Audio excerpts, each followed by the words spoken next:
Amen.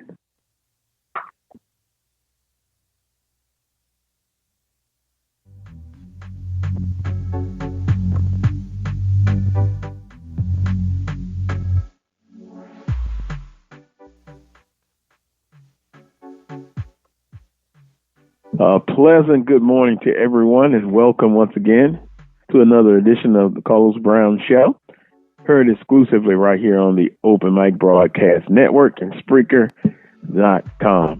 June the 5th. Wow, this year is speeding on. You're basically almost at the halfway. 2021 will be in a few months. It'll be history. Then we'll be looking forward to 2022. Here's what's happening for the guest menu on today's show. In hour number one, it will be Coach Carlos Sanchez, head women's basketball coach at Southern University. He joins me here on today's show. And then following Coach Sanchez, in hour number two will be Coach Van Pettaway. He'll join us here on today's show. And then last but not least, Brandon B.J. Jones of HBCU Game Day. He'll step into the guest menu and talk with us. And we're going to probably have several topics to talk with, get his perspective on with Brandon B.J. Jones. So Coach Sanchez, Coach Pettaway, and Brandon B.J. Jones here on the Carlos Brown Show. Here's what's simply trending on the Carlos Brown Show. Coming in at number one, the Commissioner's Cup. Congratulations to Prairie View A&M. They are the champions. They win the Commissioner's Cup. I'm sure Dr. Prince is elated, ecstatic on that. Alcorn State, Thomas, and I refer to him as Coach Thomas. He's listed on the 2022 College Football Hall of Fame ballot. The commissioner of the Mid-Eastern Athletic Conference and former Alcorn State great offensive lineman. And to add an MVP as far as in the Southwestern Athletic Conference. FAMU extends Willie Simmons, Coach McCullum, and Coach Pillow. They get extensions. And, you know, I when I'm looking at it, I'm sure some of you would say, well, we know Carlos is really not in favor of getting a extension. That is not true. That is not true. Matter of fact, Coach Simmons agrees to a 3-year contract extension. And guess what, folks? It's warranted. Good move by Mr. Courtney Gaucher, who, by the way, will be a guest next week here on the Carlos Brown Show. So hats off to those three coaches getting it done and doing it, you know, just a difficult period. But you still have to coach. You still have to put your student athletes in a position to be successful. And they were able to do it. HBCU baseball programs in the regionals. First stop, Greenville Regional. Norfolk State made a absolute outstanding effort, and they fall by 3 to East Carolina, 8-5. And then we move to Austin, Texas, in the regional. Texas, just wow! I can't even think of any other words to say, but Texas all over Southern University, 11-0, and I had people to reach out to me, and they actually questioned, you know. And let me just say this: you knew it was going to be tough going in. You knew it, right? But you wanted to see an effort. You wanted to see how well that they would compete, and not to say that they didn't compete because they were overwhelmed. But we'll talk a little bit more about it.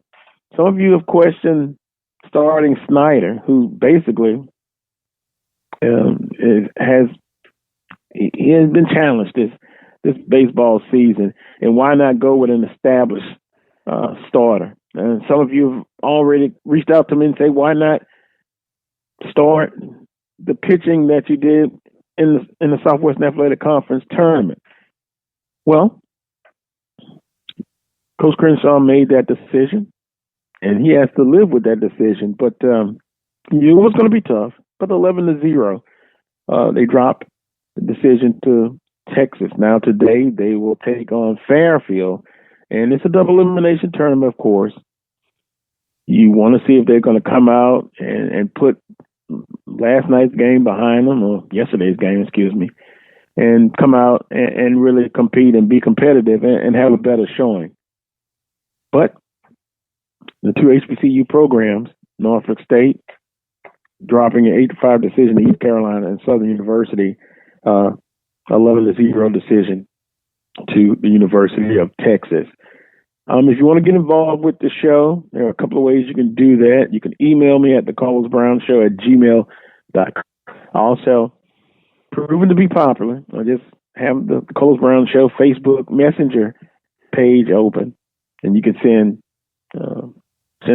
comments, and I appreciate when you do that. Also, on all social media platforms, Facebook, Instagram, and Twitter, just search for the Brown Show, and you'll get it pulled up. Let's see. Prairie View A&M claims the 2021 SWAC Commissioner Cup, and the Southwestern Conference recognizes the institution that wins the Cup, the James Frank Commissioner's Cup. The James Frank Commissioner's Cup and all sports awards are determined by teams finished in respective sports. Each is awarded a point value, and the schools with the highest point totals at the end of the athletic season are awarded. Prairie View A&M also won the C.D. Henry Award after accumulating 70 total points on the men's side. This marks the second consecutive year in which Prairie View A&M claimed the Male All Sports Award. In total, the Panthers won 5 SWAC championships this past athletic year, accumulating 151 total points. Here's what they did. They claimed league titles in the sports of women's bowling, women's indoor track and field, men's basketball, men's golf, and men's outdoor track and field. Now, we'll show some love to Alabama State. They won the Sadie McGee Barber Jacket Award with finishing with 90 total points in the women's final standings. The Lady Hornets brought home women's title in the sports of women's soccer, women's tennis, women's golf, women's outdoor track and field, and softball. And a quote by Dr. Charles McClellan. Let me see if I can get that right. SWAC Commissioner, he said the Southwestern Athletic Conference would like to congratulate Prairie View A&M University and Alabama State for exemplary competition during an extremely unique athletic season. He's absolutely right. Let me say good morning to the producer of today's show, Dr. Prince, and I'm just sure you are elated the way to cap off outstanding week. Good morning, sir, and you got it absolutely right. I'm happy, glad that we recognize, even though we didn't do it in the football side of things. You know, a lot of people put so much weight on the football side of things, just as I talked about Alabama State being probably the most consistent program in the conference, but hadn't done it on the football nor the basketball side of things. And it's just good to have a good balancing act all the way around, and hopefully the football comes around. Well, and you understand that a lot of listeners, a lot of alum, they look at the big three, quote unquote, if I can use that: football, basketball, and baseball. But the true definition of a total athletic program is all of the sports. And I know for myself personally, I would love a championship in every doggone sport at Southern University. But it hasn't happened. And so kudos to Prairie View A&M and Alabama State. And when you look at the article, and I pulled it up on swag.org, and you can do the same. You're just proud. You see where you need to get some work done as far as being competitive in sports. And even if it kind of reminds me of, the scoring system in track and field. If you can't win them all, getting championships. But if you place a second and a third, those points count. They add up. And by the way, speaking of points, sir, you didn't give me my full credit. You said 150 points. It was 150 and a half points. 51 and a half. Wow. Yeah, I want it all, man. I want it all. 151.5? Yes, sir. Yes, sir. You said 151. I want all of it. Oh, you wanted that 0.5? I want that 0.5 because it all makes a difference. Yeah.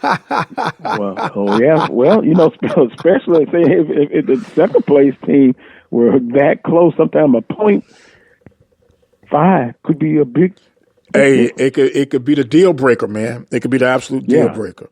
So, well, excuse me, I will apologize. Apology accepted. 0.5. but congratulations to Prairie View and them, and of course they get it done. And I'm thinking about it. At one point, a certain school, they won maybe like 8, 9 in a row, Commissioner's Cup. Yes, sir. Yes, sir. Now, in all fairness, and I've been on the record, for I know the last 10, 12 years or so, I personally think there should be 2 categories because all conference schools do not offer the total of 18 sports available.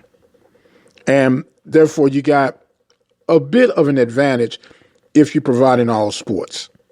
And I think you should either do it by budgets or by sports offered. You should have a minimum level of sports because when the dust settles, you have Alabama State, Prairie View that's offering all sports, and they're going to always be up there in the top billing each year. And you have budget-wise, Texas Southern has a pretty decent budget. They I think about $12 million, and they don't offer all the sports though. So it's tomato, but guess what? I take them any way I can get them. Yeah, because if you go on, it's just interesting because some schools, the last time I looked, you would be surprised they're in the middle of the pack as far as, and I'm not saying about how many sports offer, but from just a budgetary standpoint, they're in the middle of the pack, and some scores reflect that. But then there's some that are, as far as revenue, they're higher, and then their performance is a little bit higher. But then, and so some would say the more you invest, you get better results. Well, it's a combination from the budgetary. It's a combination of things.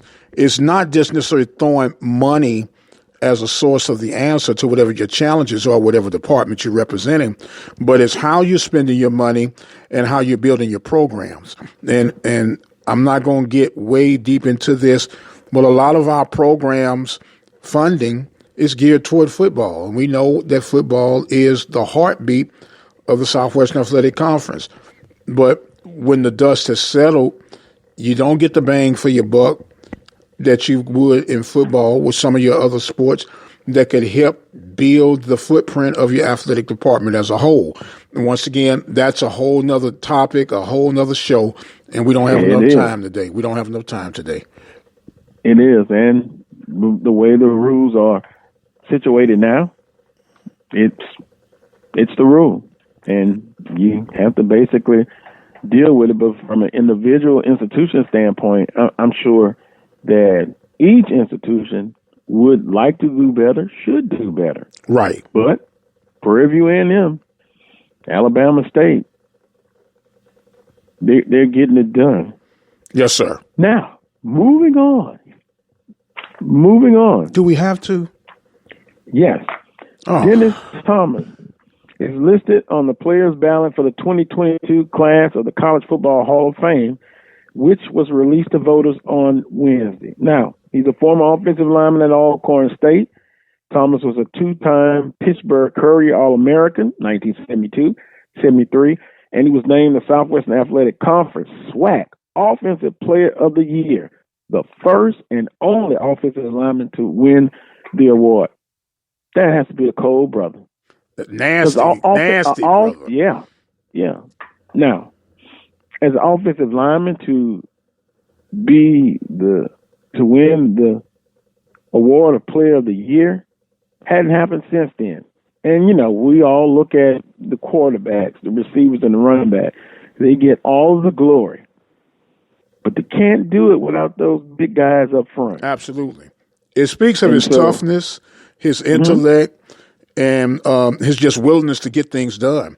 And it is showing in how they're being reserved and the challenges that they're dealing with in the current status of the MEAC right now.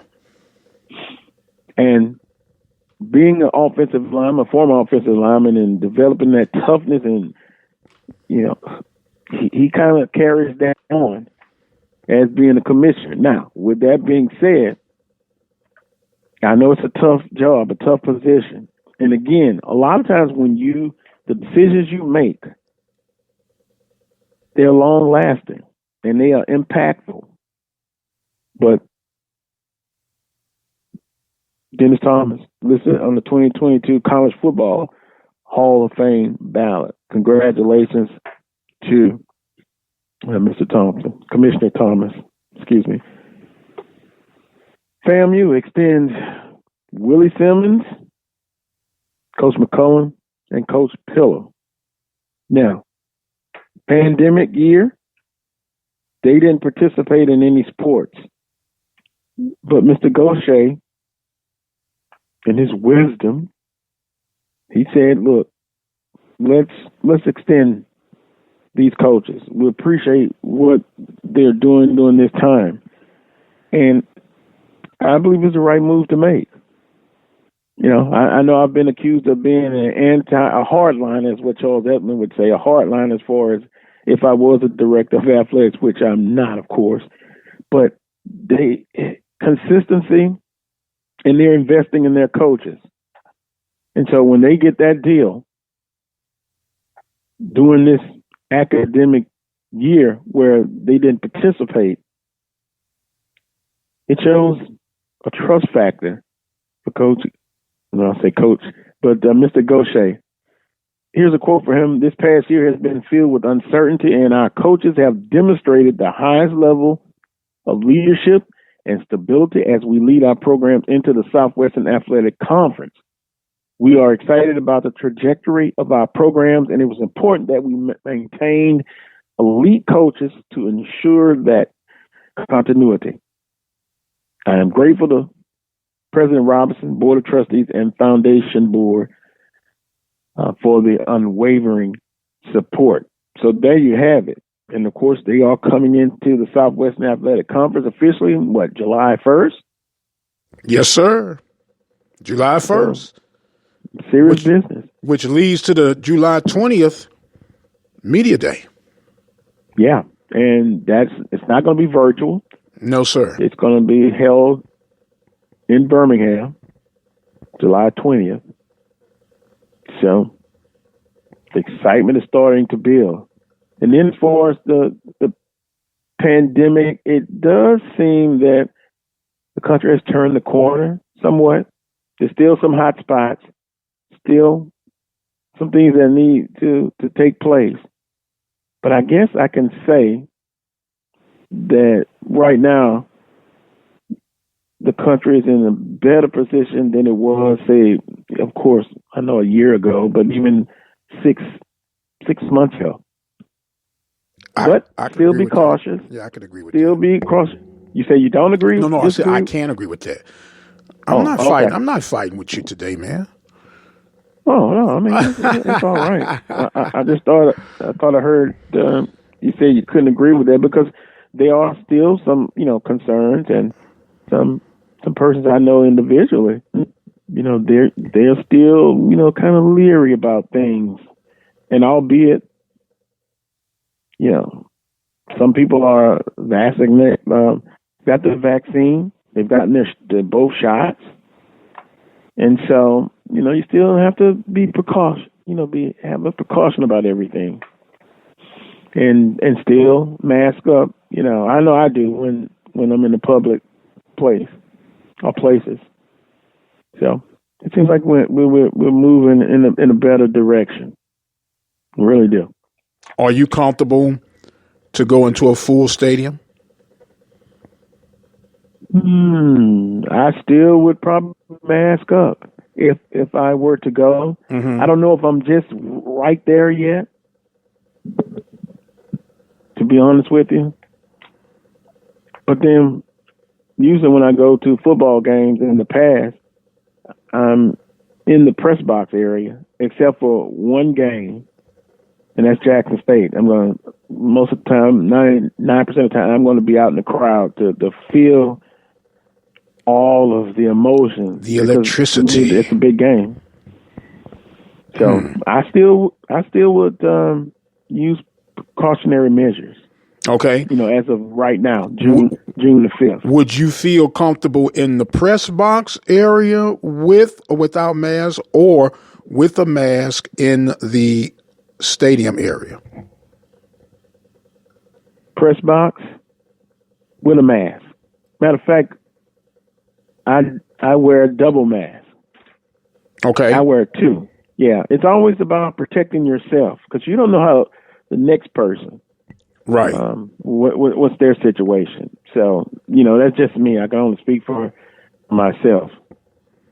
Fair enough. There is no right or wrong answer. No? Nah. It's what you feel comfortable with. It's what you feel comfortable with. Yeah. Well, let's see. Let's check into the messages. And let's see. Jack has. We appreciate Jack. He says, my swag sore spot.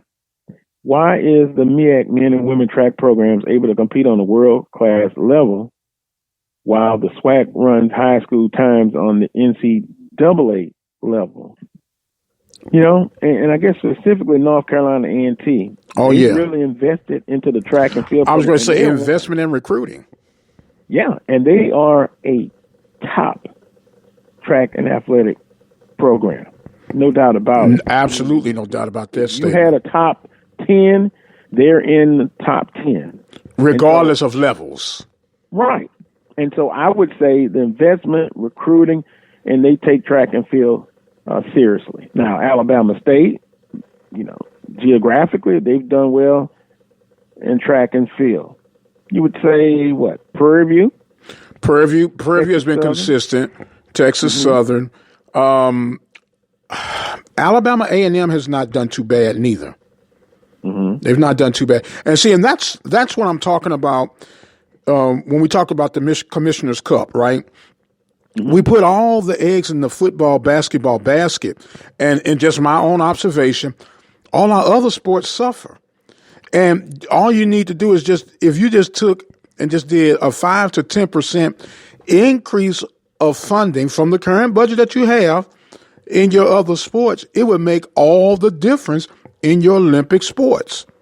It really would. And in the case that I've always been concerned with Prairie View coming up short to Alabama State, we put all our eggs in the sprinters categories. We don't have javelin throwers and shot putters and things and disc throwers.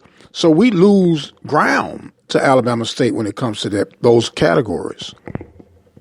And when I look from a historical standpoint, I'll use Southern as an example. They've had great athletes that went on in track and field, that went on to represent the country in track and field. Milburn and Davenport won. I think of the Pelican relays from a historical standpoint. Outstanding, Jack. And I'm sure you remember the Pelican relays now. Last, it was called the Davenport Milburn relays, but it was a premier track event. And I did a show, it must have been maybe 10, 12 years ago, and I was amazed at the history of the track and field program. At the time, Coach Johnny Thomas, I would have him on the show, 2 or 3 times a year, at least twice a year. And back then, they had much more success. They recruited more. You had a different person as the director of athletics at Southern University. So from a historical standpoint in the conference, and correct me if I'm wrong, you have a history of good programs. Now, what happened since those glory days? Was it change in leadership? Was it the universities not really being committed to track and field? I mean, we could say the same thing about baseball. You know, we always hear the word invested. You know, invest back into the program. Dr. Prince, you just said what? Spend but about 10% increase. But here's part of the challenge, Carlos. And I won't say that it's more or less when you don't understand certain sports and you don't put as much detailed value nor attention in those said areas. Because maybe you don't understand bowling. Maybe you don't understand track and field. Maybe you don't understand baseball or softball. But you know that everybody can relate to football. Everybody can relate to basketball. So let me focus on this sport where I can get the immediate approval, instant gratification, if you would, from your fan base, your supporters, and we'll feel our way through the other sports. Because they're just as vital. They're not, of course, as attention grabbing. People stretching you on, Prairie View won bowling, Prairie View won golf. But it helps raise that commissioner's cup at the end of the day. It really does. Yeah. Like I said, personally, in the show, I would love Southern to have championships in every sport every year. That's not going to happen. But you be competitive. And again, I look at Southern's track and field. When I first got into radio, Coach Johnny Thomas, it was an emphasis on track and field. You had a premier event. You ran against other colleges in the state of Louisiana, and you did well. But to your point, football, it is what it is. Football is the money producer. It's going to give you the quickest return on your investment. Now that's where I'm going to disagree with you. Well, I'm just saying, if you didn't have a football program, you'll still survive. And you had, yeah, but guess what? It's not going to be like if you had football. Let's just be honest about that. Now, like I say, for name recognition, I want to see track and field programs and all the Olympic sports get better. And I do believe you have to make an investment in it. Bring in top people. I mean, you've done it in the past. It's not like you haven't before. It's how can you do it again? Well, and once again, I personally think you could survive without a football program versus not having a basketball program. Because basketball is going to get you the quickest money and return on your investment. It's going to get you a greater notoriety versus the platform alone. But all the attention, as you just alluded to, goes toward football.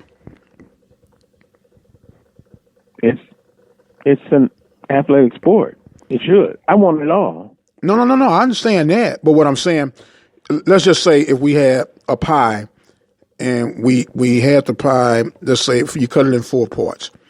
Football is going to get half that pie. Basketball is going to get a fourth of that pie. And everybody else got to fight for the remaining fourth of the pie.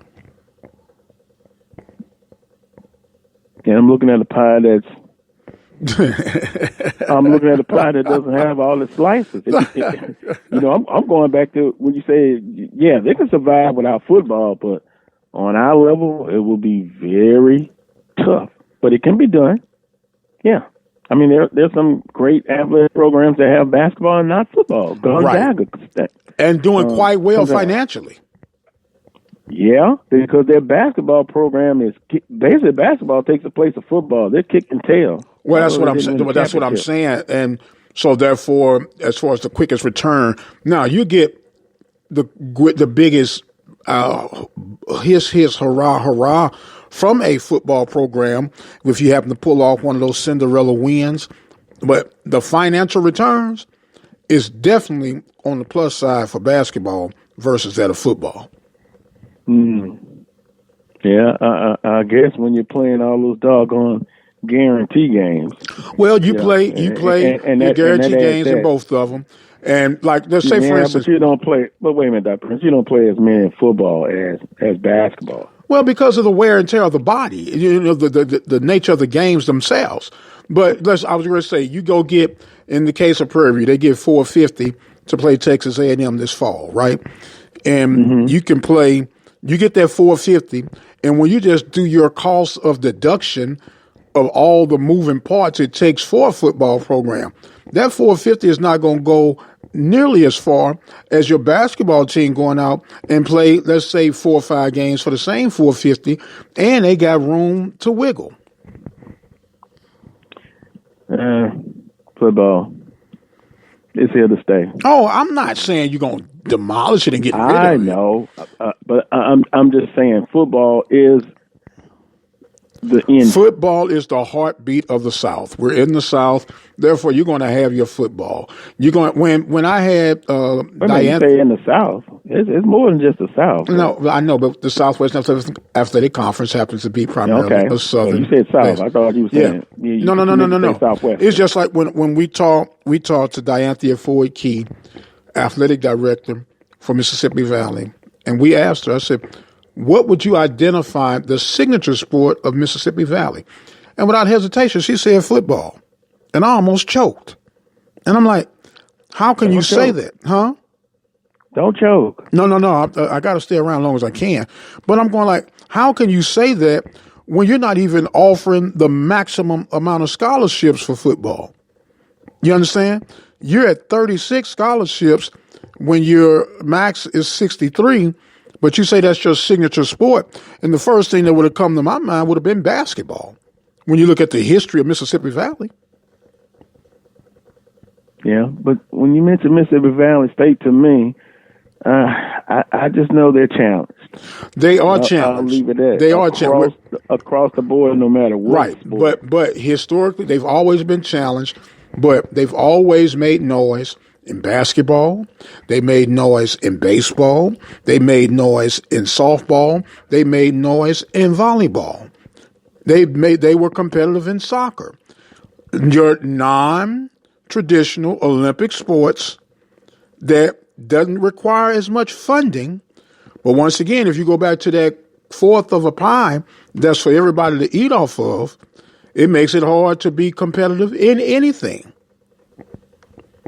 I remember a time when, what's the guy's name? Although it seems many years ago, Jerry Rice. Oh yeah, and Willie Totten. Willie Totten, Yeah, but let's be honest, that's one of those deals that will come around to a place like Valley, to a place like Pine Bluff. Even I would throw Prairie View in, where you get a player with that kind of capability every 20 years or so. That's not nothing you're going to get every 4 years, every 5 years. That was a novelty. So you can't continue to try to live off of that, and you have to make your necessary adjustments and work with what you got. And if I only got $4.1 million and I got to compete, I think they got 14 sports they do at Valley, and I'm giving 50% of that budget to football, I'm setting myself up for failure. Well, football, again, is the engine that runs the athletic grounds. Engine. Yeah, I kind of get where you're going. You kind of believe that the other sports can do what football is doing for the university. Am I far based off of No, you're not far from it at all. You're not far from it at all. Okay. But, like I said, it's one of those, I'm going to have to have you come on my show. That's what I'm going to have to do. Because I don't want to eat up your show. As we'll end this conversation, I think you got to be competitive in all sports, and you got to be in the discussion as far as playing for championships. if not every year, 2 years in a period of 5 years, each institution in the conference, they've got to go now and look at what's the best way going forward. Investing, marketing, and branding, and all of those good stuff. And ADs, yeah, they have a tough job, but they've got to have a great staff around them. And these are some of the issues. It's different now than it was in the 90s, in the 2000s. But some things still are necessary. And some things are still expected, too. Yeah, and high expectations. So they've got to get it done. And the bottom line is, be competitive. Have your programs come out in the black from a financial standpoint. And how do you get better?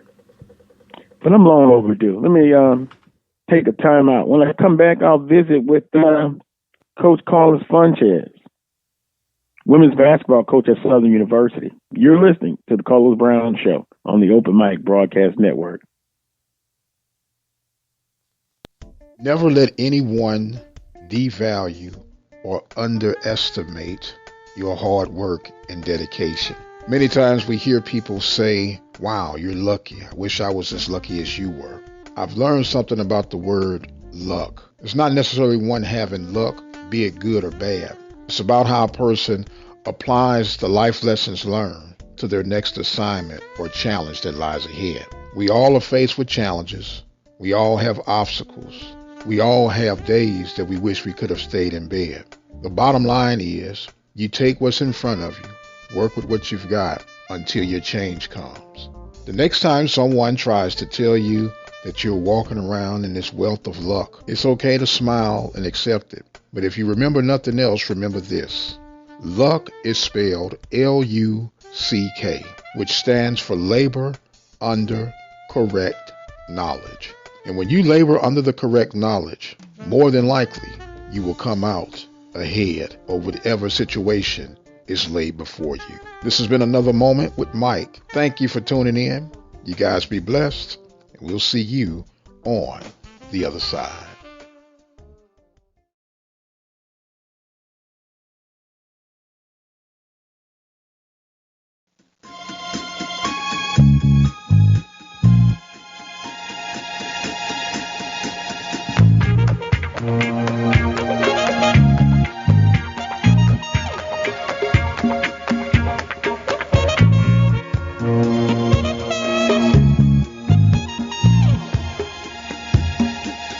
A century ago, 6 academic institutions joined each other in Houston, Texas to form a sturdy, spirited association. Since that time, they've developed to become one of the leading collegiate athletic associations in the world, the Southwestern Athletic Conference. From the southeastern region of the United States and Alabama to the second largest state in the country in Texas, the parishes of Louisiana through the Mississippi River, and the natural state of Arkansas, students from all over the world demonstrate the ability to perform, achieve, and excel in scholastic activities. Be a part of history. Be a part of the SWAC experience. Stand and be counted among the best in academics, athletics, music, stewardship. Create your world of contacts and friendships that last a lifetime. We are proud of our past and value our traditions. We will always carry a spirit of respect and competition. We are the Southwestern Athletic Conference. Honor the heritage. Serving the community through faith and athletics. The Open Mic Broadcast Network.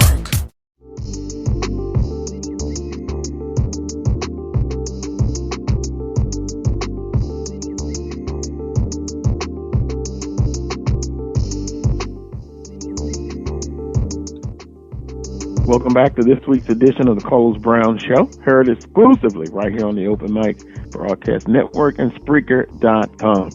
Now, I'm going to introduce our first guest of today's show. He's Coach Carlos Fuentes. So, Coach Fuentes, good morning to you. And so we don't get confused here, you're the most famous Carlos.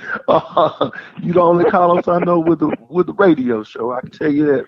How you doing this morning, Carlos? I'm doing all right, Coach.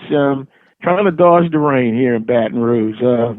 That's just been the story for at least a month and a half. Rain, and more rain. Yeah, we have gotten some. I can't even go fishing. You know, that's my pastime right there. I love to go fishing, but this weather's just kept me off the water. Wait a minute, Coach Fuentes. I know another coach that you may know, Coach Van Pettaway, who's going to be the next guest after you, and he talks about fishing. I just love to eat the fish. I don't like catching them. That's the fun part of it, man. Just getting down and relaxing and tell Coach Pettaway I said hello. I've been knowing him for probably 25 years. Yeah. I stayed in Huntsville out there for a minute. This was way back in 91. Really? So I met him then. Small world, isn't it?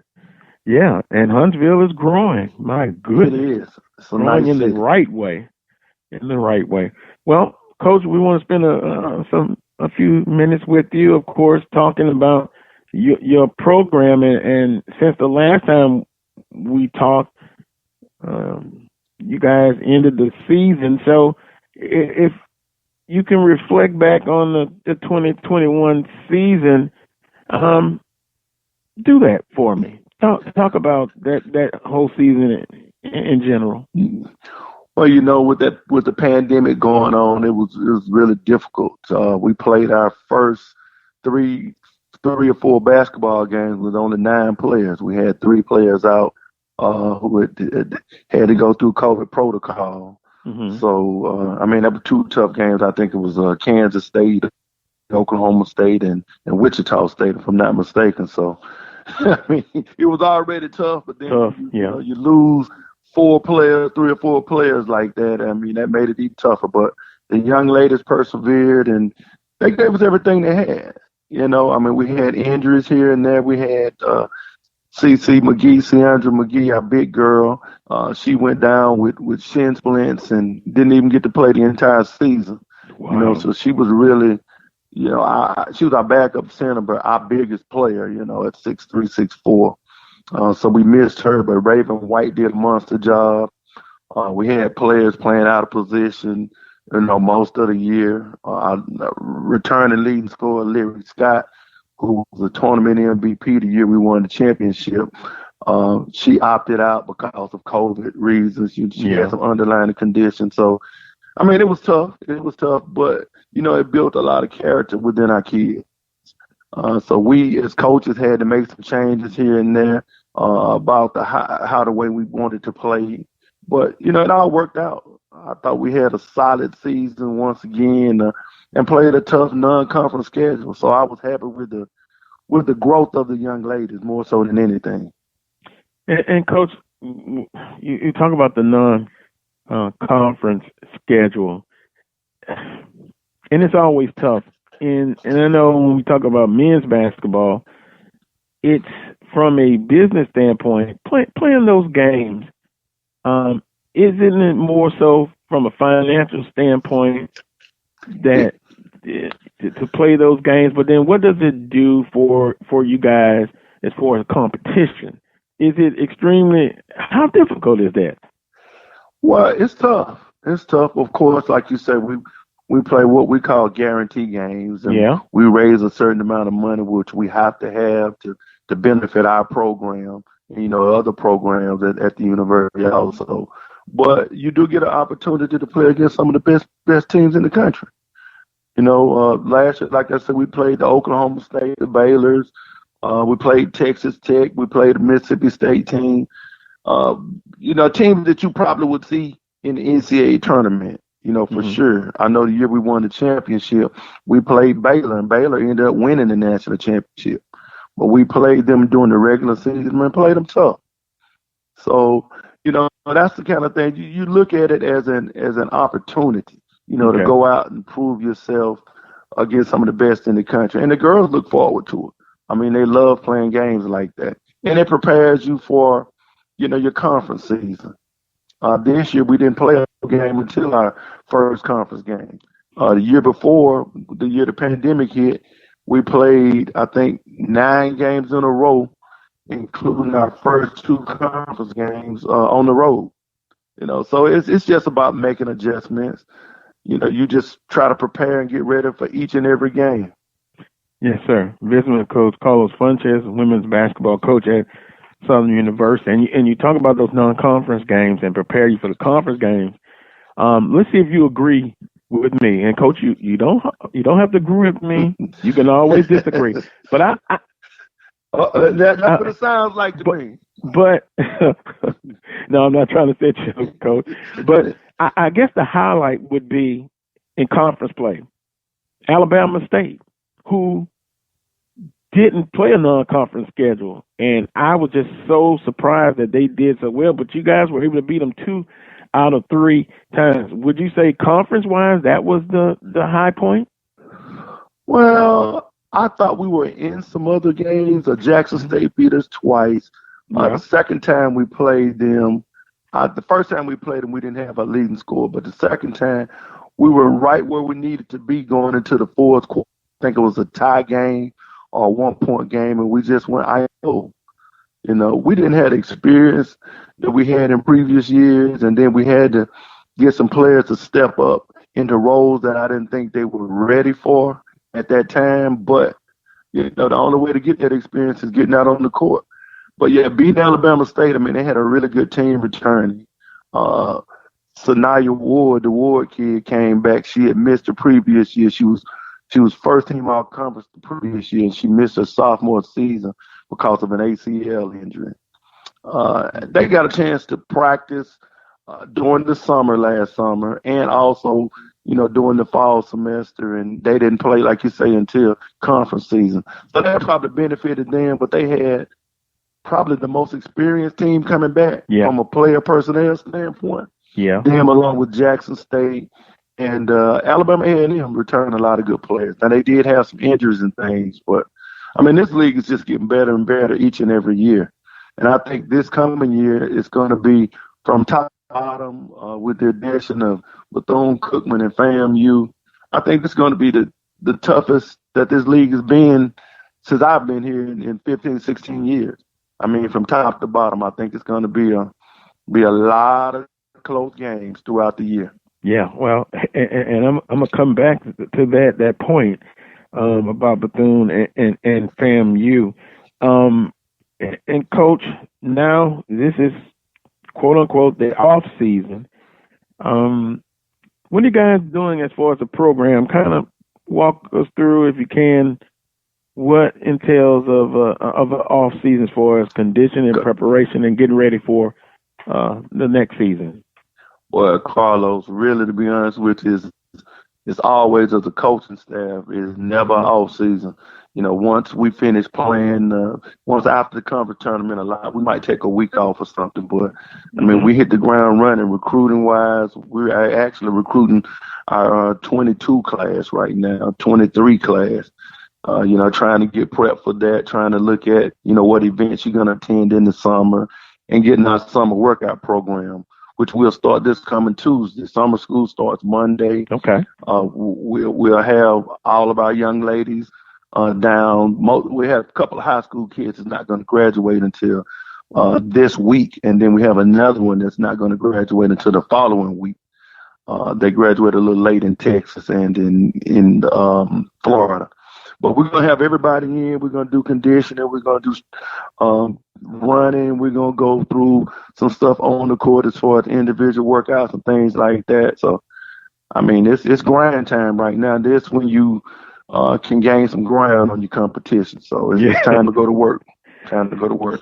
Yes, sir. And of course, the pandemic this time last year, as far as condition and preparation, though, you're in a better spot, right? Better situation this summer, correct? Oh yeah, most definitely. I think that's one thing that hurt our team last year. Not being able to work out during the summer because we had some freshmen that had played a lot and that we were dependent on. That from a strength standpoint wasn't where they needed to be. And last summer we could have made up some ground right there. So. This summer, the summer is going to be beneficial, especially for us, because we're going to get all our kids in here. Coach Banks and them do a great job of, giving us the funds and things it takes to get the kids in here. Yeah, but it has to help too. You have a director of athletics who has a basketball background, correct? That does. He knows how important it is. Yeah. Especially when you're trying to win championships and, your main competition, they're going to have their kids in there probably 11 months out the year, They might take a month off, but they're getting in and they're working. It's a year-round process now. Yeah, well, duly noted. In my notes, I had off season. I'm glad you put it there. It's really no off season. Just basically what a week of downtime. And that's it.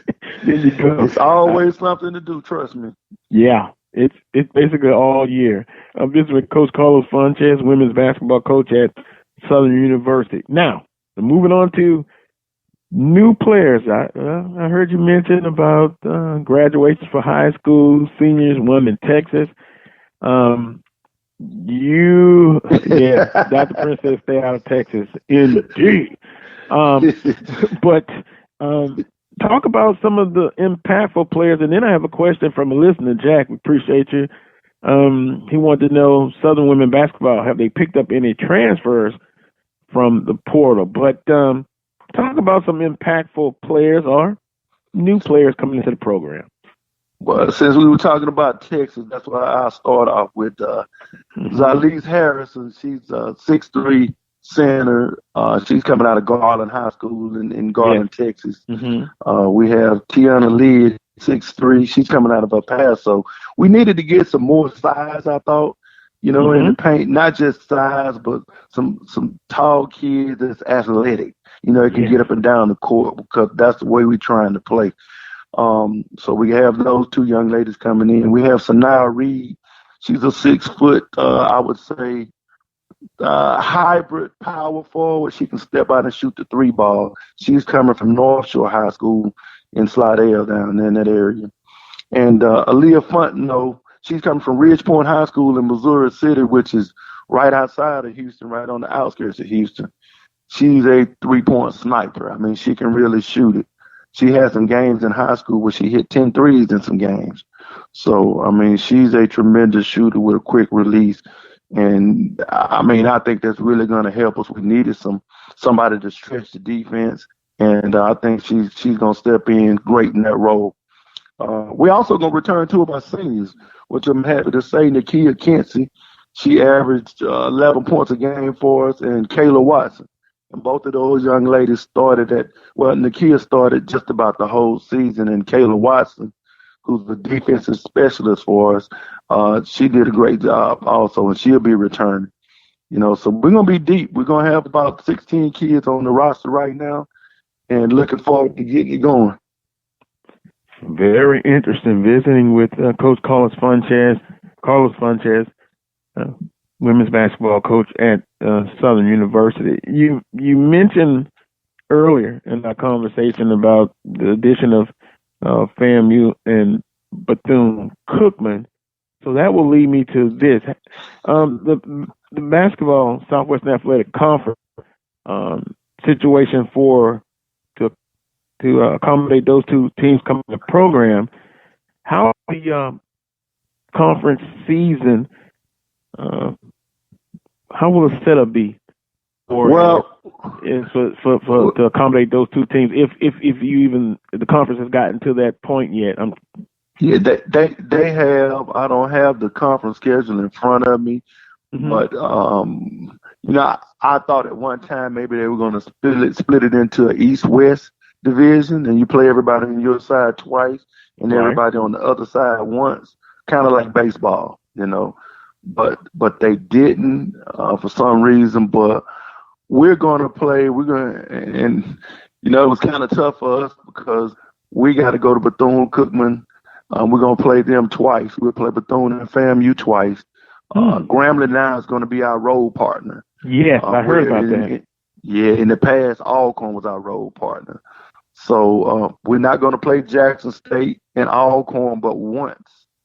So actually we have to go to them, and it's kind of crazy because we play Alabama State and we play Alabama A&M twice. They come here, we go there.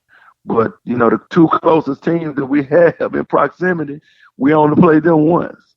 So it was kind of strange. I don't know, how they did it like that, but I mean, that's what they voted on, and that's what we got to deal with. So whoever we got to play, we got to get prepared for them and go out and play them.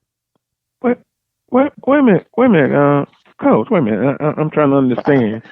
So it's no East and West division, but no East and West. Geographically, on your side, I guess I'm thinking about how other conferences would handle that situation, particularly the SEC, like Grambling, Texas Southern, and Prairie View. You would play them twice, and then maybe on the other side, right? You play them once, and then if you go to Bethune-Cookman one year, then the next year they would come to you. But exactly. But now say that again. Exactly. You're playing Bethune-Cookman twice? We play Bethune and FAMU twice. Home and on the road. Mm-hmm. We only play Jackson State and Alcorn once. And we go to them, I think, this year, if I'm not mistaken.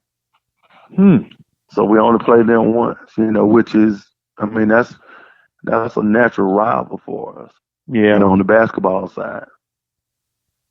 Yep. So I don't know how long they're going to stick with this format. If it's a 2-year deal, I would assume it's going to be for sure for 2 years. This year, next year, and then they will make the necessary changes after that. Now, I guess, we'll revisit that. Also, a listener said about the transfer, any transfers coming in as of now? No, we don't have any transfers coming in. We actually signed all our kids early back in November. We had commitments prior to the NCAA making their rule, but I'm extremely happy with the class that we have coming in. I think we're getting some quality freshmen. We getting kids that were recruited by mid-major schools, but they chose Southern. So we are extremely happy, like I say, with the kids that we have. Yes, sir.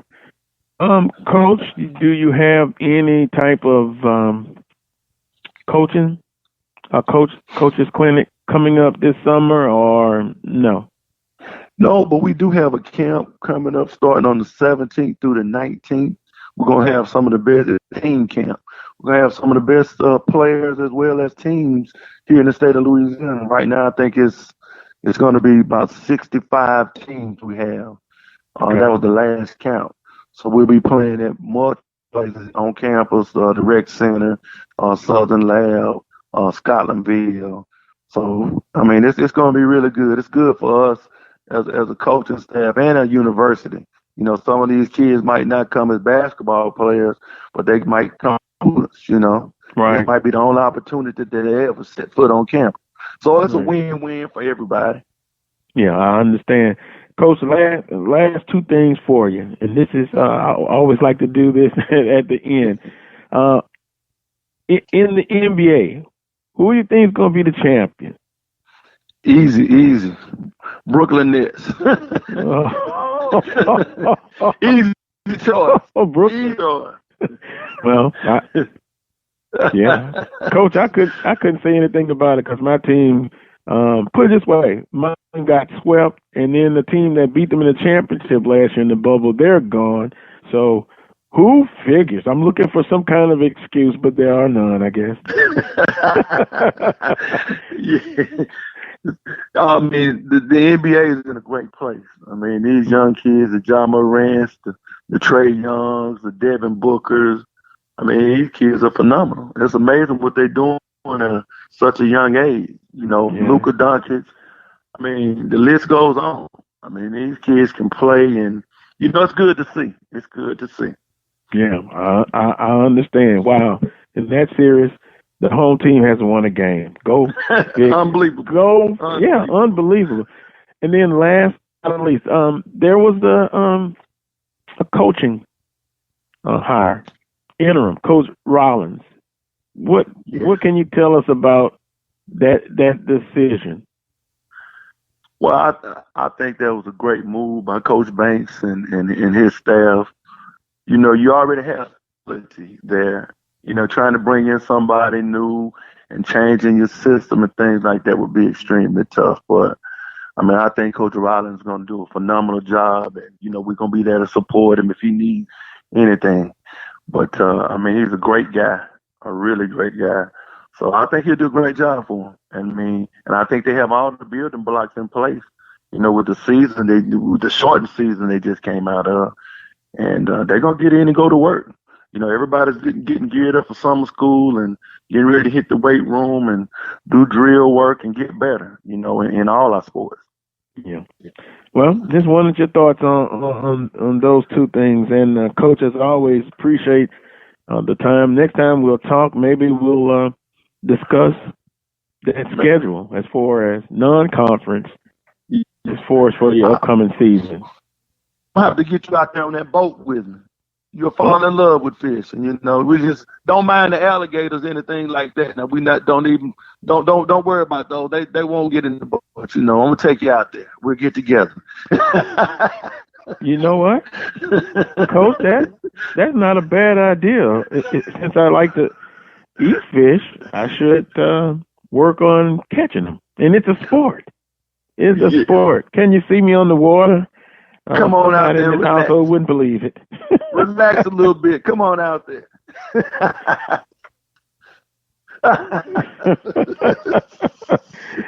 Well, you're on, Coach.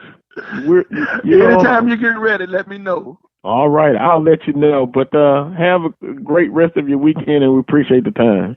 Okay, you guys too. Take care. All right, thank you. That was Coach Carlos Funches. Boy, always at the end, you never know what you're going to talk about. And my better half may say, what? You on a boat fishing? When I went to Jamaica, Ocho Rios, and there's a glass boat trip you go, and the boat is not really on the beach. You have to walk in the water a little bit. I got word. That water was at my ankles, then my knees, and then it was up to my waist, and I'm long-waisted.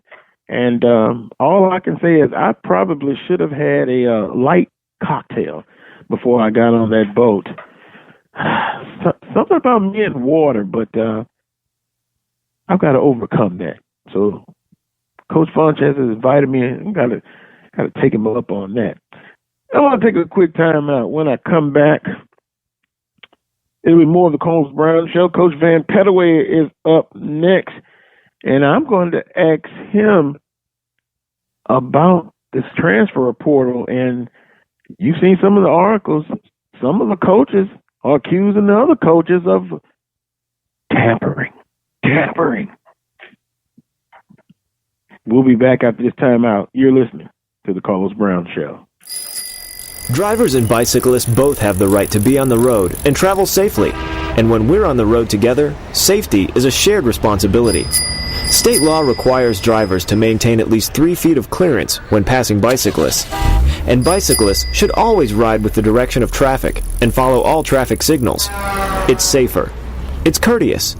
It's the law. A message from the Regional Planning Commission Pedestrian and Bicycle Program. Ladies and gentlemen, in the next 7 years of bigger and bigger enrollments, America's grade schools will need nearly 250,000 extra teachers besides those to fill normal vacancies. This great need, plus the growing public interest in education and improvements in schools, make elementary school teaching a more rewarding career than ever, a career that high school and college students should certainly consider. Education holds America's future, perhaps your future. The birth of legends are storied in this conference. We must never forget our rich history. We now turn our gaze to the future. The new legends will emerge. New heroes to arise. The Southwestern Athletic Conference. Be our history. Brazos Valley Schools Credit Union has 13 different locations to better serve you. Locations in Rosenberg, Missouri City, Katy, College Station, Bryan, Brenham, and Waller, Texas. For more information, you can contact them on their toll-free number, 855-391-2149. Or you can send an email to information@bvscu.org. Serving the community through faith and athletics. The Open Mic Broadcast Network. Nearly a century ago, 6 academic institutions joined each other in Houston, Texas to form a sturdy, spirited association. Since that time, they've developed to become one of the leading collegiate athletic associations in the world, the Southwestern Athletic Conference. From the southeastern region of the United States and Alabama to the second largest state in the country in Texas, the parishes of Louisiana through the Mississippi River, and the natural state of Arkansas.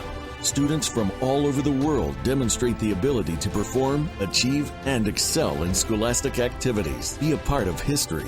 Be a part of the SWAC experience. Stand and be counted among the best in academics, athletics, music, stewardship. Create your world of contacts and friendships that last a lifetime.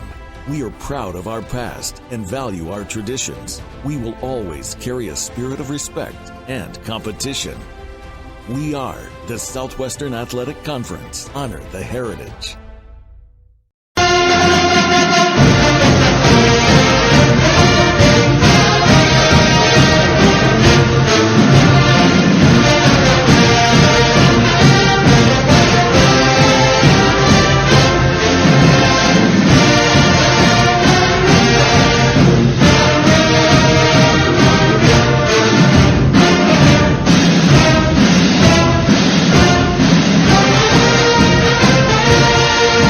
Welcome back to this week's edition of the Carlos Brown Show, heard exclusively right here on the Open Mic Broadcast Network and Spreaker.com.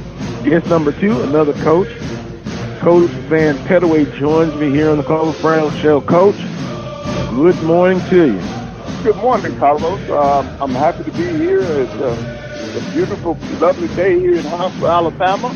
The only bad part about it is I'm not on the water this morning. Wow, there we go again. By the way, I got a message for you. Uh-huh.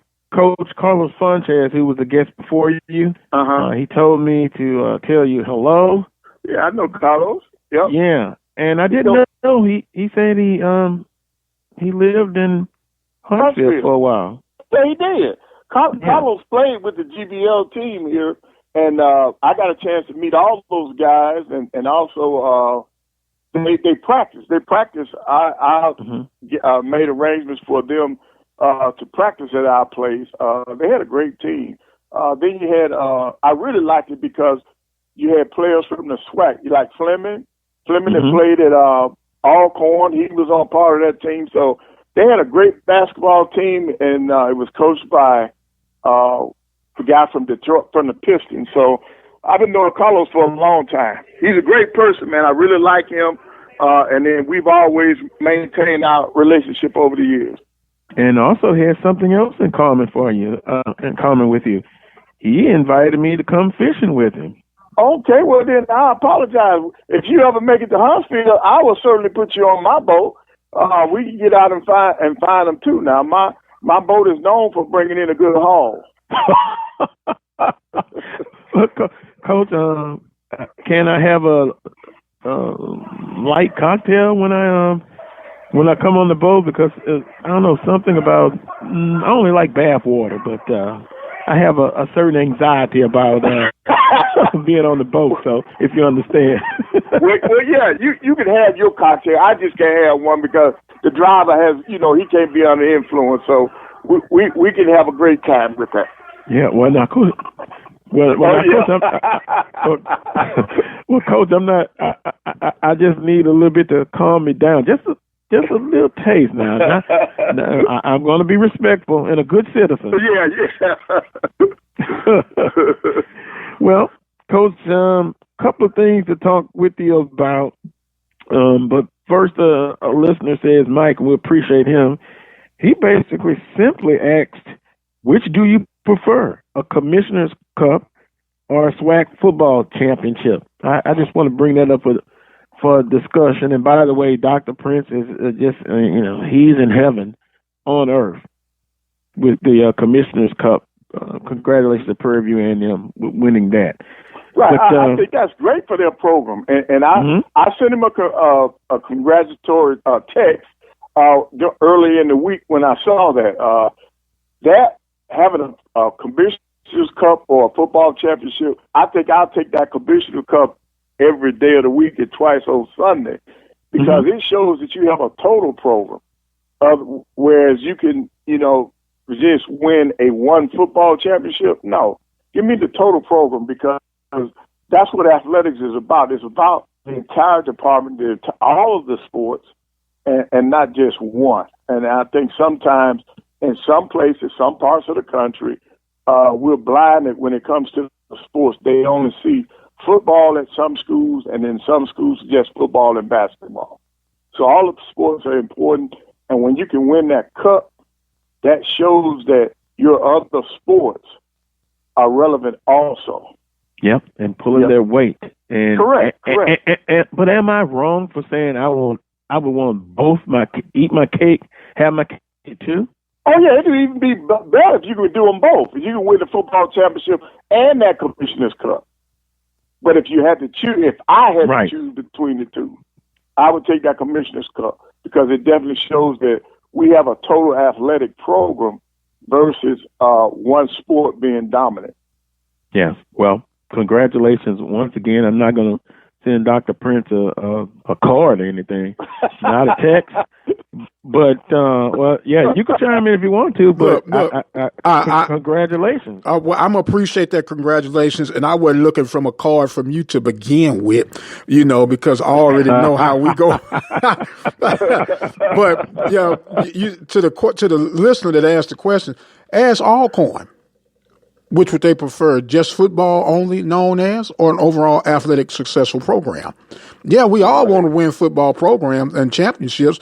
Like, as I stated earlier, that's the passion of most of... Are you taking the shot? Are you taking the shot at Alcorn? No, I'm standing my ground. I'm standing my ground, because I could say they was taking a shot at us, talking about, well, y'all didn't win nothing in football, and I acknowledge that, and I badly want to win in football. But if I got my 18 sports and 12 of my 18 sports are over the Mendoza line, I'm okay with it. I'm not satisfied with it, and I want it all, as you say. But if I had to choose one or the other, I'm going to take the Commissioner's Cup, because that's including more sports than just the one in football. Right. And in order to win that Commissioner's Cup, you got to have some of them other sports coming along. Yeah. Because you can just win the football championship or the basketball championship, and you still won't have enough points to win it. So those other sports are very important. And with them winning championships, and I think as we went along during the course of the year, we kept saying congratulations to Prairie View quite a bit, because every other week or so they were winning the championships this spring. Yeah, and I would think just personally, basketball is their best sport. As far as and just to be honest, everyone's going to look, and we say this, and you guys are right. It's the total athletic program. You win the Commissioner's Cup, but basketball, to me, it is their sport that they've accomplished a great bit of. Yep. Yeah, basketball. You're absolutely correct. Well, we'll move along from that one. Mike, I hope we answers your question. I believe Mike would probably take. Well, let me not say what he would do. You can respond back, Mike, if you would like to. Which one you prefer, the Commissioner's Cup or football? You know what? If I knew what school he was representing, I might be able to guess it. Take a shot. I know. Well, no. I don't know the school he's representing. Oh, I know. Oh, what is it? They always say, who wants that smoke? They all come on. Well, then, yeah. He wants that football championship then. Yeah, he wants that football championship that they surrendered to us this year. Well, here's another person who wants to chime in. He say we want the $14 million budget that the state of Texas budget helps you have. Wow. You can't speak on difference in the budget when speaking to FBS to FCS, then ignore your budget being 2 times that of Alcorn when making another argument. Right. Now, Carlos, I'm gonna tell you something. I think when I first started coming on with you all, that's one of the first things that I said. In order for us to be successful, you got to have the money to have a successful program. Now, what that Mendoza line is or what that cutoff is, I got a pretty good idea. I know it's got to be above 10 million total for FCS, but I think it's going to be somewhere between 15 and 20 million dollars just for your athletic program to be consistently successful. And now that's me. And I'm basing that on the experience that I have seen for firsthand by visiting different programs, different states, different parts of the country playing at FCS schools. Now, I'm not talking about Power 5. That's out of the equation. Yeah, but for FCS, apples and oranges. Right. For FCS, in my opinion, to have a successful program, consistent program, I think that's the amount of money that you got to be looking at. Well, the listener sent me, and I appreciate it.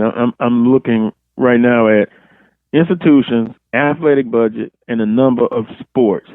And as I glaze over quickly, who you think has, and this is included now, FAMU, but who do you think has the biggest athletic budget in the conference? And then I can tell you the sport. And I'm glancing over it right now as we speak. I would think between Alabama. Okay, here's my top 3. Alabama State, Prairie View, Texas Southern.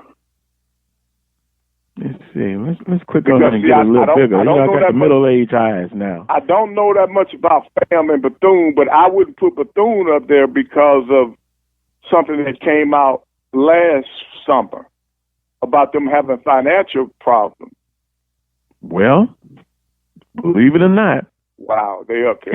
And listeners, send me the source, because I know I've looked at USA Today, but FAMU athletic budget $10.7 million, 16 sports. Alabama A&M 13.6 million, 16 sports.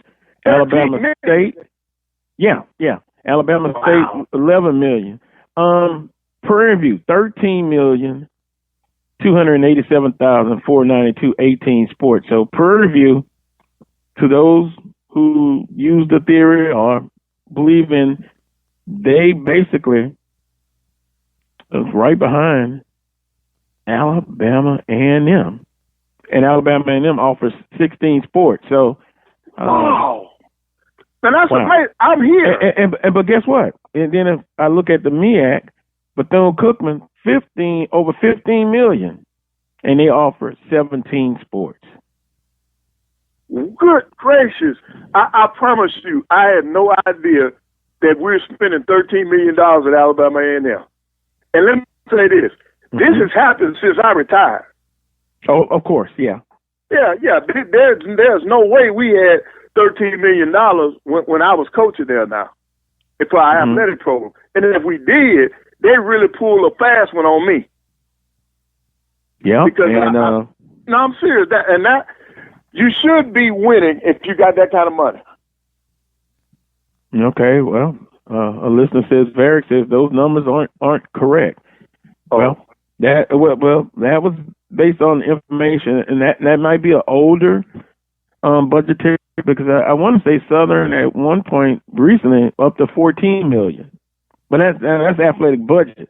So I guess the premises is the more you spend, then you see better results, but maybe not necessarily. Well, you should is what I'm saying. Yeah. because you have enough operating capital to be successful. Wow, that is amazing. I would like to know that source too, because I had no idea that they had committed that kind of money for Alabama A&M. I've seen the chart that was sent to me before. I want to say maybe it's a few years old. But I guess the latest information, we'll see if there's a big difference between the numbers that were sent to me and then the numbers now, if it's a more recent update. But you get the point, though. Congratulations to Prairie View A&M, the Commissioner's Cup. Oh, okay. Dr. Prince said that was private to the COVID. The COVID. Well, even with that those are still great numbers. So then we do have some decent budgets in the SWAC. Mm-hmm. But when you look on the other end, I guarantee you Mississippi Valley, and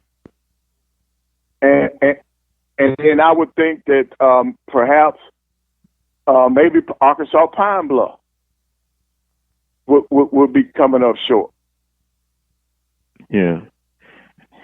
Well, that's interesting. A colleague says, generally speaking, that is the case. Because if you could not have told me that Alabama A&M is outspending Jackson State when it comes to athletics. Well, I've seen some numbers with Jackson State, and basically they're in the middle of the pack. Wow. As far as what they spend, the athletic budget. Now, you can kind of look at expenses and different aspects of a budget. But, some schools are just certainly low. But believe it or not, Alcorn is on the lower end. Of course, Valley. And, Alcorn State, their sport that they're the best in is football. No doubt about it. No doubt about it. But the overall athletic program, that's what the commissioner said, Cup says, is the best overall athletic program. Yeah. And people weighing in, the state of Mississippi funding is horrific. Then you also have to think about enrollment. For example, Coach, Southern, when they were winning a lot of commissioner cups in a row, their enrollment was a little bit north of 10,000. Now they're looking at a enrollment of, I guess about 7,000. Wow. So that's a 3,000 hit, athletic fees, what have you. So, and in Mississippi, don't they get lottery money for the schools? Now that I can't answer. Okay. To be honest with you, I don't know. But this is always an interesting topic of discussions. You have to look at numbers, compare them. But I'll go back to this. Once again, call me crazy, but I like I would love, and I guess it's the fan part speaking, I would love championships every year in every sport. I know realistically that's not going to happen. Right. But Coach, I would like to see them competitive. Right. And every once in a while in a 5-year period, I look and say, well, football has 2 championships. Basketball has 1 or 2 in a 5-year period. Right. And that to me, that's reasonable. Mm-hmm. I think that's reasonable that every recruiting class, you should be close to a championship. If you don't win it, you should be right there at the door. Yeah, well, and then thus second place is not bad. If you win a championship and then say the next year you get there and you fall short, or if you step it in year 3, you get a second place finish in either any particular sport, and then year 4 or year 5, lo and behold, you get another championship. Right, I think that's realistic. Oh yes. Now I want to switch gears here. You've seen a couple of articles come out over the past few weeks and months, and we talked to you about the impact of the transfer portal.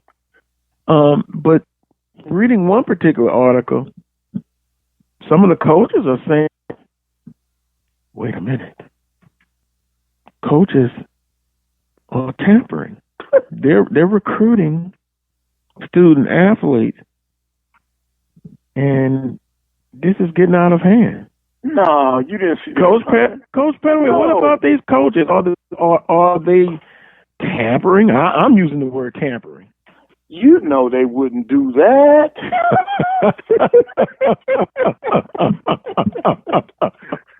Man, they just opened up Pandora's box. That's part of the problem.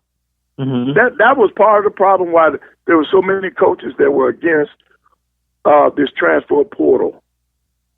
Because that's what it would create.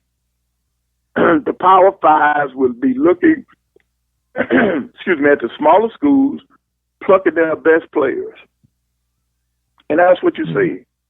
And they don't have to do it directly. They don't have to call that athlete.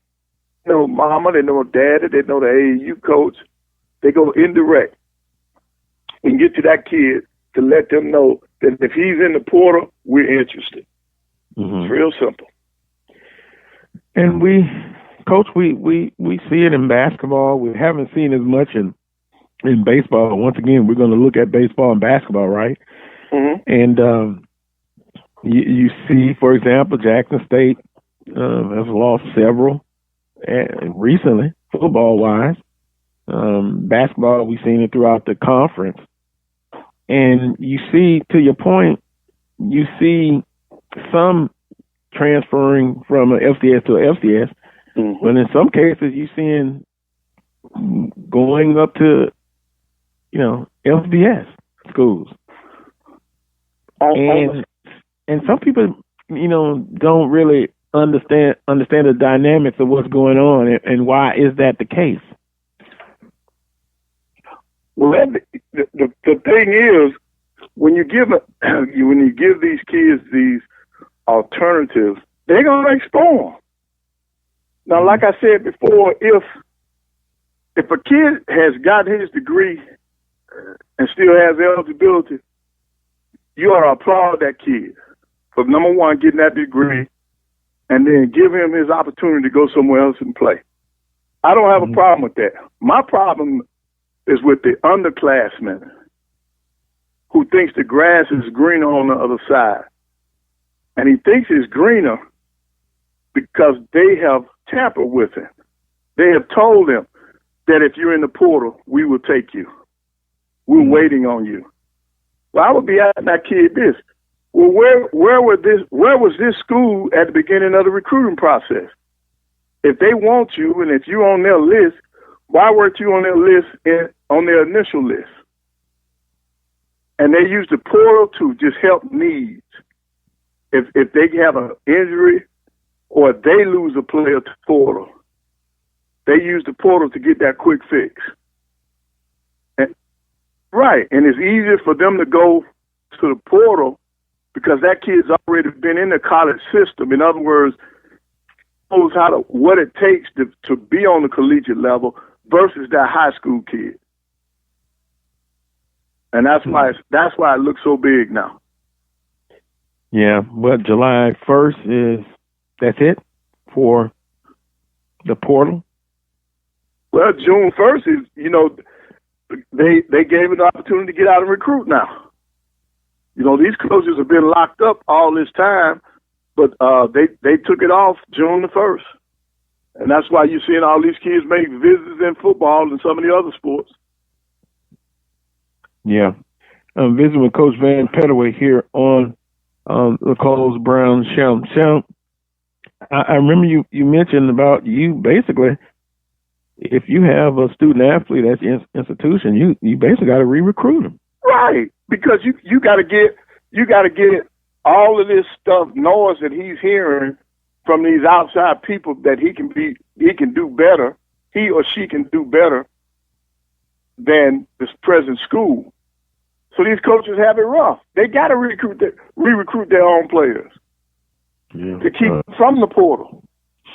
Yeah, and also that tampering in the NCAA transfer portal news. 2021-2022 eligibility, spring and fall student athletes. The last day to enter the portal this year, 2021, is July 1st. And Right. the NCAA Council voted to allow a blanket waiver for this year, 2021 only, that sets the date for all athletes as of July 1. So, and you have what? Oh, so many in the portal. There won't be enough slots, enough places for all of those student athletes. So, I guess you have to do your due diligence. Right. So when you do the math, you already see that there are more people in the portal than there are scholarships available. Mm-hmm. Yep. Well, it's going to be interesting. You're going to be hurt by it, and you're going to be helped by it. So football and basketball players, there's been a lot of movement already, and I'm sure in other sports as well. Coach, let's kind of move to the NBA. So I'm not going to talk about my team because they just didn't get it done. They got swept. Okay, the Heat are going, but also the big news: the Heat and the Lakers were in the championship in the bubble. Correct? Right. They did not make it out of the first round. Now, I said earlier in the show, I was looking for some reasons why. I think I used the word excuses, but reasons why. And the national prognosticators have stated, and let's see if you agree with this. They have stated that after the bubble and that championship, it was such a low downtime, and then they started up the season, rather quickly. Yep. This has contributed to some of the injuries, and then that will lead me to this: the Lakers. And I got to be careful here because I used to be a Lakers fan, and so I don't want to be accused of being a hater. But Anthony Davis, to me, he's got to make a decision on maybe his training program, maybe his nutritional program. But to me, if he's not 100%, he's the guy on the team that you just cannot account for, Anthony Davis. But speak on that. The Lakers are down. They're gone. Right. And, of course, the Heat are gone. They're gone fishing. Right. Now, remember, I picked the Lakers to be in the championship game. And I did throw that carrot out there saying that if they're healthy, they would be the team. But I still picked them, and I picked them in Philly. And then it's going to look like both of my teams that I picked, I don't think they're going to make it because if Embiid is hurt now, Philly's not going to do anything. So injuries have just taken my two out. So that's a wrap on them. Not Philly still has a shot, but the Lakers are gone. They're gone fishing. Miami's gone fishing. But see, you still got some great basketball left. Like last night, Kawhi Leonard went crazy. He went crazy on Dallas. I think Dallas made a mistake by allowing them to LA to get out of there. Now they got to play that 7th game on Sunday, and I don't think they're going to be able to go on the road and win again. In this series, all 16, again, because no home team has won a game. Every road team has run, correct. But you saw how different Kawhi last night. He, that eye, when you look in his eyes or you saw him, man, he just looked different. He had that killer instinct in him, and he tore him up, and he did it on both ends of the floor because he accepted the challenge of guarding Doncic, and he did a great job. This is the first game where the kid did not score 30 or more points. He struggled. He didn't hit his first 3 until it was only 2 minutes left in that game.